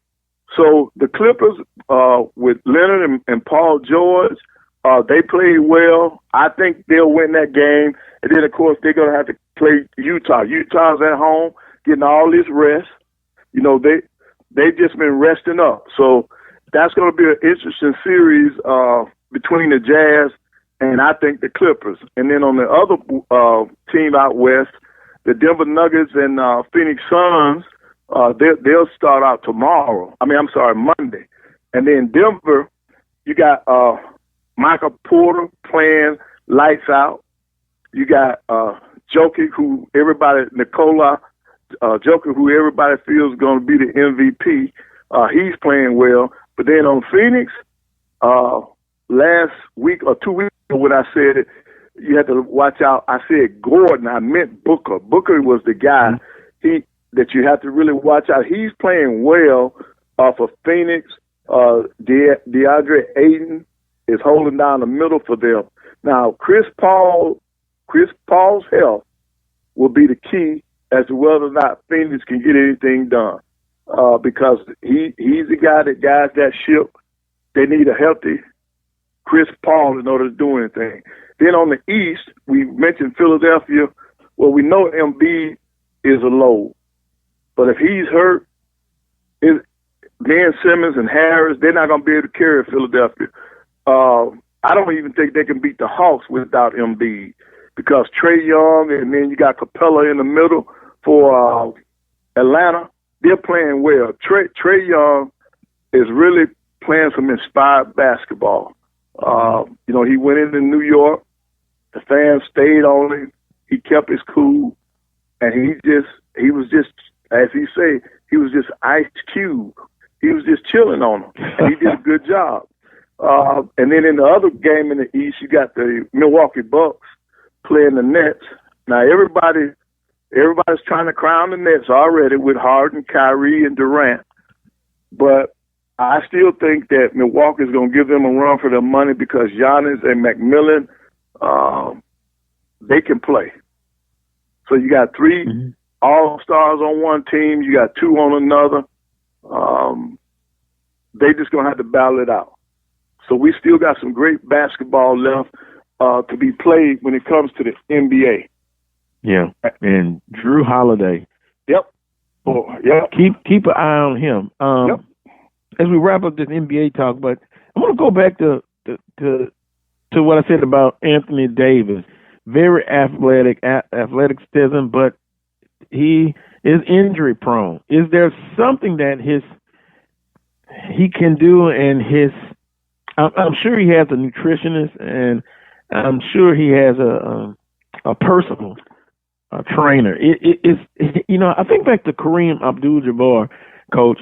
He wasn't, of course, built muscular. He was 7'2", but his longevity, he didn't really have any major injuries. And hearing him on the interview, he talked about, the mind. He had jumping rope. You see a lot of student athletes now, even on the HBCU level, are incorporating yoga, stretching. Right, that's what I just is there something he can do to help him get over being injury prone? I think it is. All he has to do is walk down one or two lockers and talk to that guy named LeBron James, who spends all the money and time on his body, keeping his body ready. Now, in LeBron's case, I think at 36 years of age, that short turnaround time really hurt him more. Mm-hmm. So I think that's why LeBron broke down. But in Anthony Davis, if you look at his entire career, he's never been healthy. And I think it's going to go back to his diet, the way he trains. Now, he should be taking pointers and tips from LeBron and his people. Whoever LeBron has helped training him, that's the same guy that Anthony Davis needs. And if he's gonna be a factor in the NBA, he's got to get serious about his body. He's got to protect. That's his moneymaker. Yeah, and it seems as if he has not put in the work and the effort that is needed to remain healthy. And so I think that has to change. When you mentioned Kareem was doing yoga and stuff in college. Mm-hmm. So he knew early on that he had to take care of his body. And see, Anthony Davis, he didn't come up that way. He has not at Kentucky. He wasn't trained like he should have been because he was playing off for talent. But for the long haul in the NBA, they got to take care of their bodies. And I do agree that the short turnaround time hurt. That's why you're seeing so many injuries in the NBA, because they did not have time for their bodies to heal and recover from last year. But if Anthony Davis if he wants a career, a long career, he's got to get something done, man, with his through eating habits and his workouts. They got to change. And Carlos, if I can, I would be remiss if I did not mention the passing of one of the great basketball coaches in the SIAC. They're eulogizing Grady Brewer as we speak right now in Atlanta. He was a longtime coach, head coach at Morehouse College for 21 years, and he's a young guy. He's only 60. He was only 62 when he passed. So, my thoughts and prayers out to Grady's parents. To his family, his wife and kids, because he did have a son that's now at Morehouse. But he's a great person. I knew him as an assistant when he was an assistant coach. I never got a chance to coach against him once he became head coach. But he's in that coaching fraternity, that coaching family, and I just want to send out my prayers and my thoughts of sympathy to he and his family. To his family. Coach, thanks for mentioning that. I appreciate it. And boy, it's always tough, isn't it? Oh yes. Always tough in that situation. Our thoughts and prayers to the family. Well, Coach, you enjoy the rest of your weekend. Hopefully, you can get back on the water and do some fishing. And we appreciate the time as always. Stay blessed and stay safe to you and your family. Thank you. God bless and stay safe. Thank you. All right. Thank you, sir. That was Coach Van Pettaway here on the Carlos Brown Show. We're going to take a quick time out, and we'll visit with Brandon B.J. Jones of HBCU Game Day. I appreciate everyone listening in and sending in questions and comments here on the Carlos Brown Show. Let me take a quick time out. B.J. Jones is next. You're listening to the Carlos Brown Show on the Open Mic Broadcast Network. Have sports, we'll travel. The Open Mic Broadcast Network serving student athletes from Little League, high school, and collegiate coverage right here on the Open Mic Broadcast Network. From coast to coast, from dusk till dawn. You can catch all student athletic action right here at the Open Mic Broadcast Network, the station designed with you in mind. Serving the community through faith and athletics, the Open Mic Broadcast Network, the voice of student athletics. Hello, this is Alonzo Hardy Jr., the president of the SWAC Alumni Association. The SWAC Alumni Association is an organization founded on December 10, 1999, at the Sheraton Hotel in Birmingham, Alabama. Its mission is to serve as a rallying ground for individuals who have made the Southwestern Athletic Conference the illustrious conference that it is today. Its membership is open to former student athletes who played in the conference in any sport, as well as to coaches, athletic administrators, staff members, game officials, and fans. Annually, the association holds a Legends Awards and Roast Banquet or luncheon where it honors individuals with Lifetime Achievement Awards, a Chuck Prophet Wagon Master Award, and occasionally a Distinguished Service Award. Proceeds from that event help to finance degree completion scholarships for student athletes who have exhausted their playing eligibility at SWAC universities, but who may still need an extra semester or two to complete their college studies. For more information on the SWAC Alumni Association or to get information on becoming a member, you can send correspondence to SWAC Alumni Association, 875 Miller Creek Lane, Newport News, Virginia, 23602. The email address is SWACalumniassociation@yahoo.com. Serving the community through faith and athletics. The Open Mic Broadcast Network.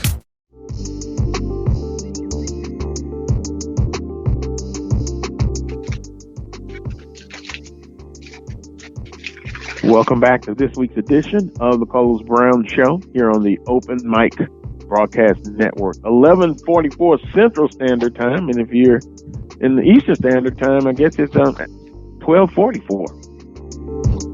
Brandon, BJ Jones of HBCU Game Day. BJ, good morning to you on this end. How you doing? Man, good morning, Carlos. How's it going? All right. You in Central Standard Time or you in Eastern Standard Time? I am Central, but I am headed to Alabama probably as soon as we get done with this phone call. Okay. Well, I'm going to say it again earlier. In a few weeks, you will be jumping the broom. 5 weeks away from the day, July 10th. Looking forward to it.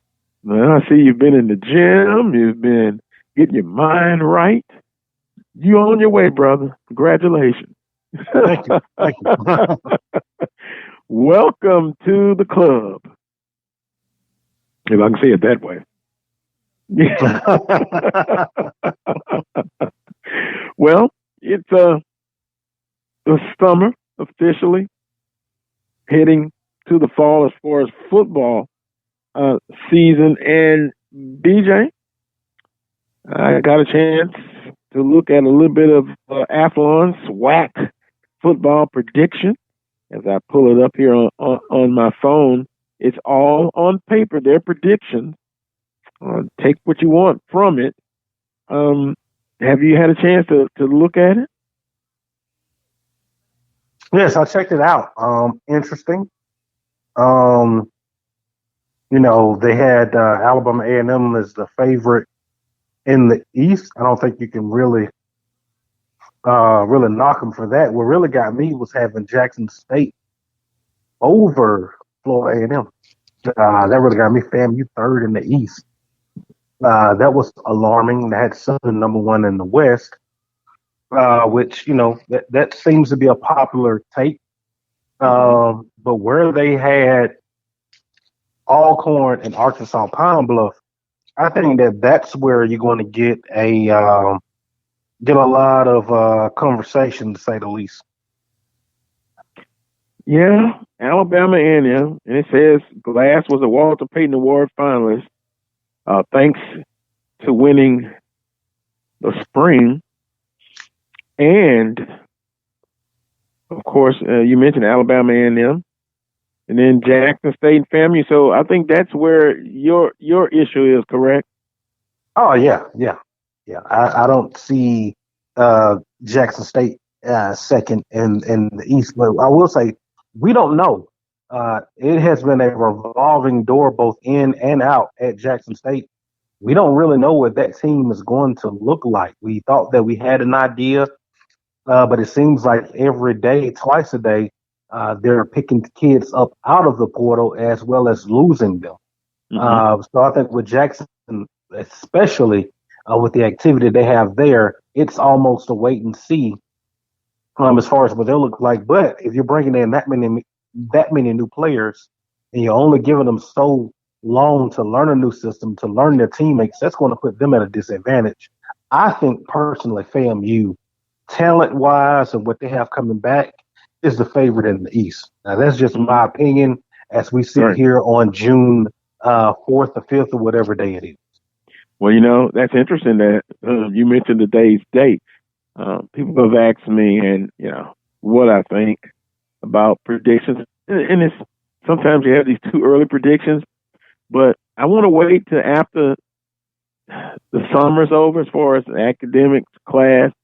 You mentioned transfer portal, who you're going to get, who you're going to leave. And then I think you can kind of get an idea of what may happen. But, predictions are just that, BJ. I mean, it on paper, it looks nice. And I'll be honest, when you mentioned FAMU, what I think about FAMU is they've got fall camp coming up. Of course, they're moving into conference. Then they've got a big first game. Wouldn't you agree? A big first game. But my question is, and you're the football analyst, they haven't played in a year? Oh, almost 2 years? Year and a half? 2 years, yeah. Alcorn will go through the same issue. I guess I think about the rust factor. How realistic is that? And I'm thinking maybe it could be a couple of games before they can knock that rust off. We saw that in the spring with a lot of teams.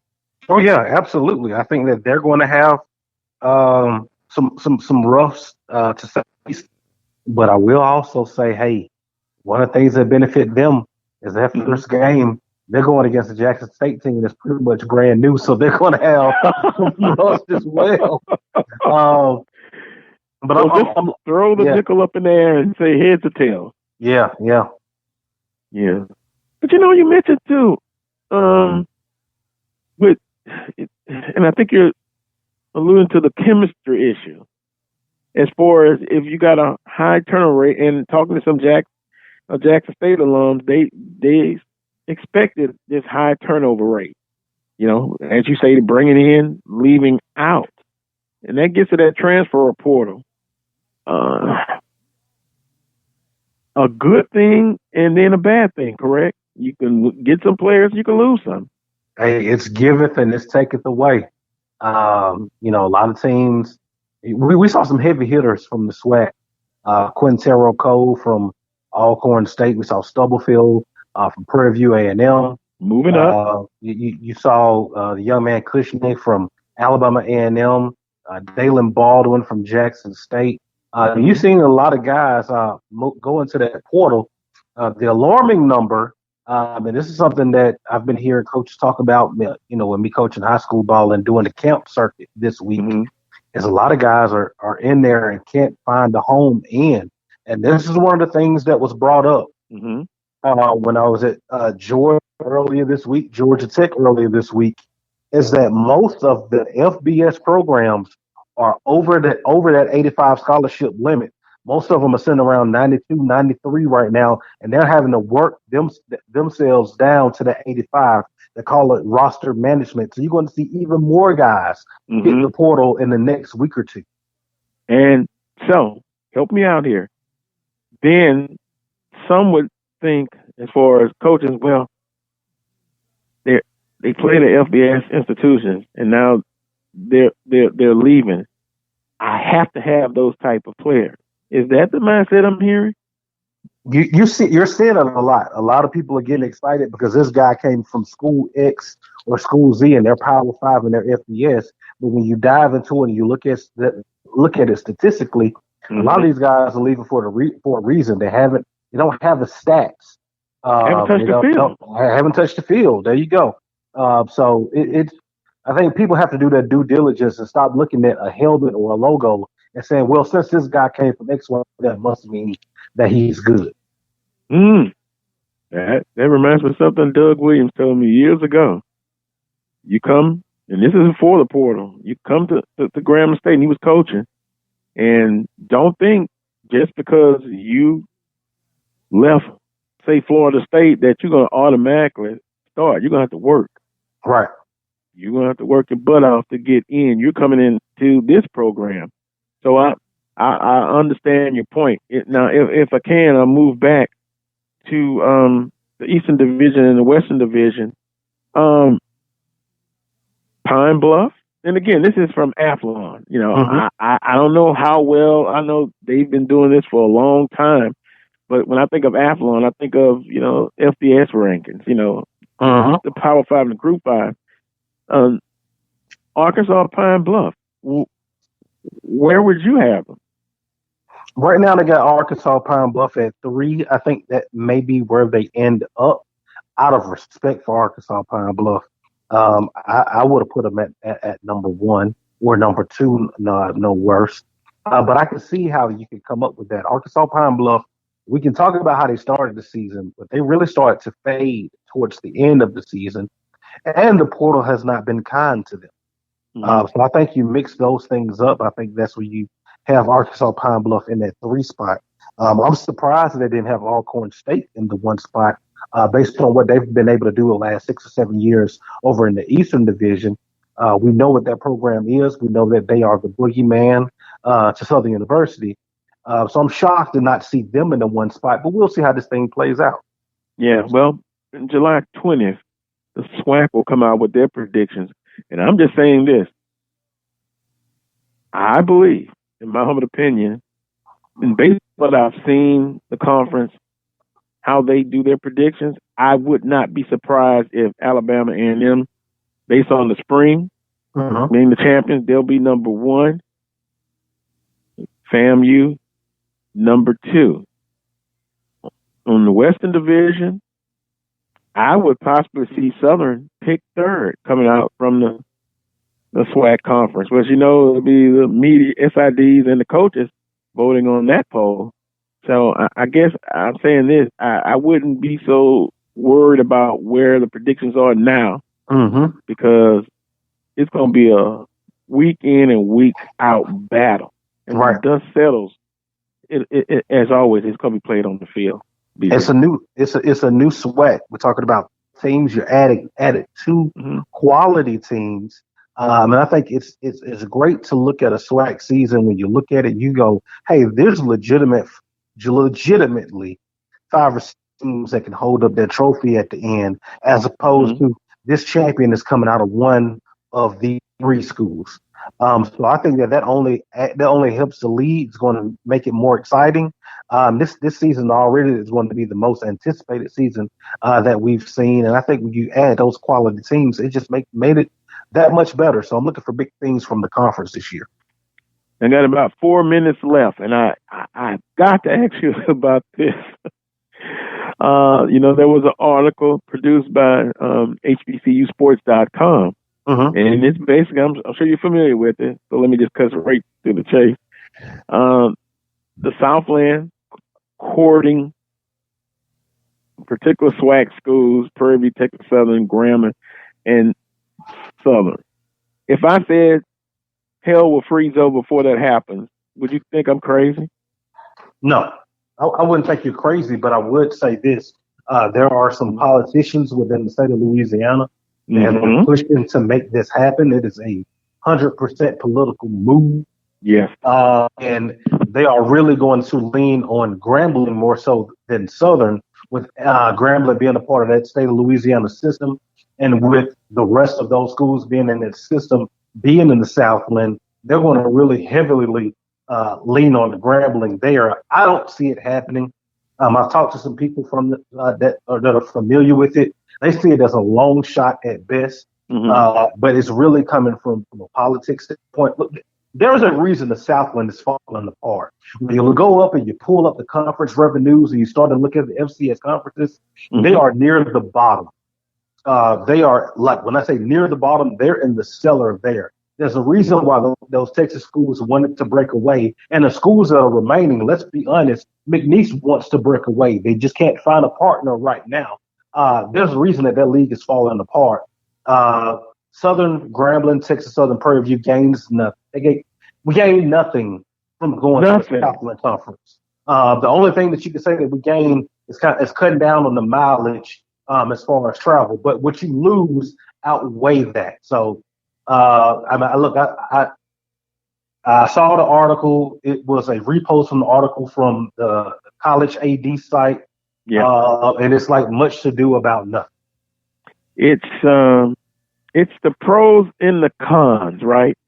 My colleagues know what I'm talking about. You weigh the pros versus the cons, and the pros have to outweigh the cons, and then you make the decision and you go. Boom, you're gone. And that's it. Yeah. And that's the way I look at it. I'm gone. I'm gone. You weigh the pros and the cons. Well, anything else, BJ? I got about 2 minutes left in your closing. I guess I got to get you a birthday, a wedding gift, because I'm glad. I'll just have to get your cash out. Oh man. Hey, congratulations, though, brother. Man, appreciate it, man. If you've ever had to pay for a wedding, trust me, you will appreciate all the cash apps that you can get. Those are the best gifts, man. But yeah, man, looking forward to it. And also, man, congratulations to Reggie Flood. There'll be time to knot next weekend. So congratulations to that brother as well. Well, I'm available for advice. What can Brown do for you? All I'm going to say is this: when mama is happy, everybody's happy. That's one of the old cliches, but it's still relevant. Yes, indeed. And also, BJ, I also say when some of the other ladies don't understand that they were not chosen, because you're a popular guy, said, I'm not henpecked. I just been pecked by the right hand. Be blessed, brother. Congratulations once again, and enjoy the rest of your weekend. We'll talk again real soon. Look forward to it. All right. Take care. I want to thank Brandon P.J. Jones of HBCU Game Day. Also, Coach Carlos Funches and Coach Van Pettaway. Producer of today's show, Dr. Michael Prince. Dr. Prince, who do you have for Sunday night? I have the winning athletic director of the Commissioner Cup, Dr. Donald Reed from Prairie View A&M University, scheduled to be our guest on Sunday night. Sounds like a winner. Yes, sir. Winner, chicken dinner. Yes, indeed. Congratulations once again to Prairie View A&M Panthers winning the Commissioner's Cup. Don't forget, if you would like to make a contribution, I'll change up the word. You can do so at the Carlos Brown Show. The Cash App is open 24/7. I want to thank Jack. I did see where you made a donation. I appreciate it, Jack. And we're going to have to discuss some sporting events in person real soon. But I appreciate you. Until next Saturday at 10 a.m. for another show of the Carlos Brown Show, heard exclusively right here on the Open Mic Broadcast Network. As always, peace and God bless.